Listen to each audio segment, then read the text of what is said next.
चरण सिंह सापरा साहब, मैं 2 ट्वीट दिखाना चाहता हूं। मैं जानता हूं ये सिर्फ कांग्रेस स्पोक्स पर्सन की राय है, कांग्रेस की नहीं, लेकिन ये राय क्यों? सबसे पहले प्लीज दिखाइए राधिका खेड़ा और फिर रागिनी नायक, और फिर मैं आपसे ये जानना चाहूंगा कि क्या भारत की जीत में क्यों भक्तों आ गया स्वाद, करवाली बेइज्जती? ये भारत की हार के बाद जो राधिका खेड़ा हैं वो कांग्रेस की प्रवक्ता भी हैं और सोशल मीडिया का जिम्मा संभालती है, उन्होंने लिखा भारत की हार से क्या उन्हें खुशी हो रही है? और दूसरा रागिनी नायक, वो भी दिखाइए प्लीज रागिनी नायक। अब मेरा चरण सिंह सापरा साहब आपसे सीधा सवाल है, कांग्रेस के प्रवक्ताओं को भारत की हार में खुशी क्यों हो रही है? नहीं देखिए दीपक जी, मुझे लगता है कि ये इंटरप्रिटेशन का मामला है। उन्होंने अगर ट्वीट लिखा है तो वो किसी और एंगल से लिखा होगा और आपका इंटरप्रिटेशन कुछ और हो सकता है। मुझे खैर इसका खुलासा तो वही दोनों प्रवक्ता, वही दोनों महिलाएं कर सकती है। सप्रा साहब प्लीज आप, मैंने आपको यही बात कह दी कि उनके लिखे हुए ट्वीट का खुलासा वही कर सकते हैं, मैं नहीं कर सकता हूं। मैं उनके एंगल को प्रीएम्प्ट नहीं कर सकता हूं, उनके एंगल के ऊपर मैं चर्चा नहीं करना चाहूंगा। आपको कश्मीर के ऊपर और अमित शाह की अगर जो यात्रा चली है उसके ऊपर कश्मीर से जुड़ा हुआ है, क्योंकि महबूबा मुफ्ती इन्हीं के समर्थन में उतर कर आई हैं और महबूबा मुफ्ती ने कहा है कि कश्मीर के लोगों को पाकिस्तान की जीत पर जश्न मनाने देने की लोग जो आलोचना कर रहे हैं वो गलत है। यह आज का मौजूद मुद्दा है सर। ये ट्वीट अभी 3.5 घंटे पहले आया है और कांग्रेस के 2 प्रवक्ताओं के ट्वीट भी महबूबा मुफ्ती के ट्वीट के साइड में दिखाई दे रहे हैं, उनके समर्थन में दिखाई दे रहे हैं।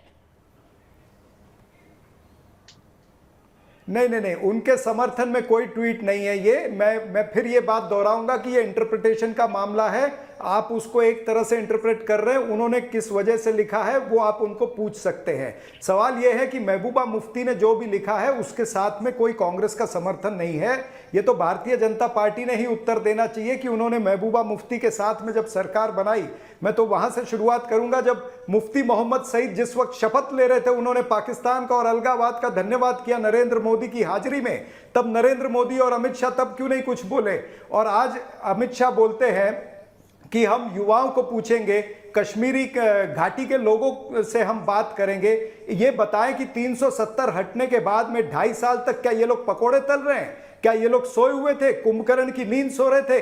क्यों नहीं घाटी के लोगों से बात किया आपने 2.5 साल तक? और फिर ये भी बताएं कि आज जब आतंकवाद बढ़ गया है, जब लोगों की हत्या होने लगी है, जब आग लगी है, तब आप कुआं खोदना चाहते हो। आप कहते हो कि हम घाटी के लोगों से बात करेंगे। क्या आपने मसरत आलम को छोड़ा था तब घाटी के लोगों से बात की थी? आसिया अंद्राबी की फोटो बेटी बचाओ बेटी पढ़ाओ के बैनर पर आई तो क्या जनता से बात की थी? महबूबा मुफ्ती के साथ सरकार बनाई और तोड़ी तो क्या जनता से पूछ करके बनाई? आपने रेड कारपेट वेलकम अगर आईएसआई को दिया पठानकोट के अंदर तो क्या जनता से पूछ करके दिया?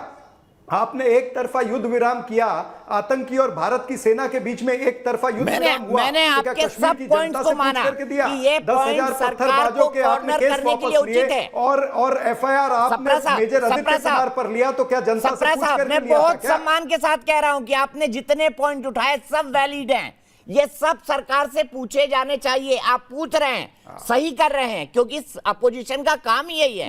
लेकिन आपके 2 प्रवक्ताओं ने आपके पूरे आर्गुमेंट को धो दिया, क्योंकि ऐसा लगा कि वो पाकिस्तान के साथ खड़े हुए हैं, भारत की जीत के समर्थन, भारत की जीत पर, भारत की हार पर जश्न मना रहे हैं। आपके पूरे पॉइंट को उन्होंने नलीफाई कर दिया, माइनस कर दिया। अब आप मानते हैं कि नहीं मानते? देखिए आप खुद मान रहे हैं इस बात को और खुद मुस्कुरा रहे हैं। पार्टी की प्रवक्ता को उत्तर देना चाहिए। नहीं वो देंगी उत्तर, लेकिन मुझे बताइए ना। मैं तो आपके झूठ का पॉइंट वाइज उत्तर देने चाहिए। अगर मुझे मौका मिले आप जवाब दीजिए ना। इनसे 6 पॉइंट आप इस बात का जवाब दीजिए, आप इस बात का जवाब दीजिए कि मैं आपके बीच में नहीं बोल रहा था शाजिया इल्मी, ये बात गलत है। मैं आपके बीच में नहीं बोल रहा था। अगर आप अभी उत्तर देंगी तो मैं बीच में बोलूंगा। आप चाहती हैं कि मैं आप उत्तर देंगी तो मैं बीच में बोलूं? आप क्यों मेरे बीच में बोल रही हैं? पहले आपसे जो सवाल पूछा गया उसका उत्तर दीजिए, फिर मैं आपके सारे सवालों का उत्तर मुझे पसंद नहीं है। आप इस तरह की डिबेट करना चाहती है तो मैं बिल्कुल तैयार हूं उस तरह की डिबेट। नहीं, मैं इंतजार कर रही हूं भाई साहब। उत्तर दीजिए कि नवाज शरीफ को मिलने के लिए नरेंद्र मोदी पाकिस्तान क्यों गए थे? बिन बुलाए मेहमान बनकर के क्यों गए थे? क्यों बेगानी शादी में अब्दुल्ला दीवाना आपने अभी भी जवाब नहीं दिया। पाकिस्तान आप इधर उधर भाग रहे हैं भाई साहब, आपको देना पड़ेगा।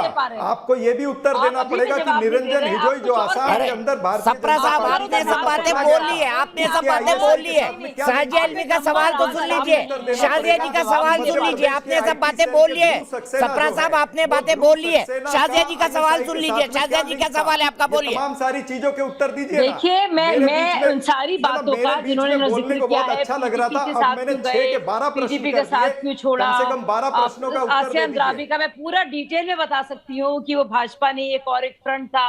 मैं सारी बातों का जवाब दे सकती हूँ उनका, लेकिन मैं उसमें जाना नहीं चाहूंगी क्योंकि सप्रा साहब चाहते हैं कि हम मामले को आए बाय दाएं शाएं करते हैं। मैं आए बाय दाएं शाएं नहीं होने दूंगी। आप बताइए, अगर आपके दो प्रवक्ताओं ने ऐसी बात कही है जो आपके आधिकारिक तौर पर प्रवक्ता है, तो आप उनके खिलाफ क्या एक्शन ले रहे हैं? आप पहले बताइए, आप उनके खिलाफ क्या एक्शन ले रहे हैं? नहीं, हमने तो सबके सामने बताया पीडीपी के खिलाफ क्यों जा रहे हैं। हमने सबके सामने बताया कि आर्टिकल 370 हम क्यों हटा रहे हैं। वो सब मालूम है भाई साहब। नहीं, आप जो है आप इधर उधर भाग रहे हैं, जो बहुत ही जब जाहिर है क्यों भाग रहे हैं, लेकिन हम हम आपको बिठाकर अच्छे से बार बार वही सवाल पूछेंगे ताकि आपको भागने का मौका न मिले। तो हम आपसे फिर से पूछेंगे, जवाब दे दीजिए कि आपने क्या प्रवक्ताओं पर कार्रवाई की? उनका सवाल लॉजिकल है, इसका भी जवाब दे दीजिए। फिर हमको कश्मीर पर ही बहस करने हैं, हमारे पास 1 घंटे भी और बाकी है। सप्रा साहब आप जानते हैं मेरे शो को। नहीं, मुझे ये जवाब दे दे कि आईएसआई को रेड कारपेट वेलकम की इजाजत किसने दी थी? ऐसा कुछ भी नहीं हुआ है, किसी ने रेड नहीं, बिल्कुल भारतीय जनता पार्टी बिल्कुल नहीं। प्रमाण क्योंकि हमें देना था पूरे वर्ल्ड को, तो आईएसआई को आपने बिल्कुल ऐसा नहीं हुआ। आप भी जानते हैं, हम भी जानते हैं। आपने 10,000 भाई साहब कोई यकीन भी नहीं करेगा आपकी बात, और मेजर आदित्य कोई भाई साहब कोई बात नहीं करेगा। आपने कम्युनिस्ट पार्टी ऑफ चाइना के साथ एक तरफा युद्ध करने वाले राहुल गांधी जी की पार्टी क्या कोई विश्वास नहीं करेगा? 2 देश की गलवान वैली में झूठी तकरार के मामले को ट्वीट करने वाले इंसान पर झूठे मूठे अध्यक्ष। ठीक है, अब आप दोनों एक दूसरे पर बोल रहे हैं। मैं अपने एक दर्शक के पास जाता हूं, तब तक थोड़ा थोड़ा अपनी वाणी को विराम दीजिए। आप दीजिए सप्रा साहब, शाजिया जी आप दीजिए। और सप्रा साहब, सवाल का जवाब सवाल नहीं होता, कुछ सवालों के जवाब भी देने पड़ते हैं बहस में।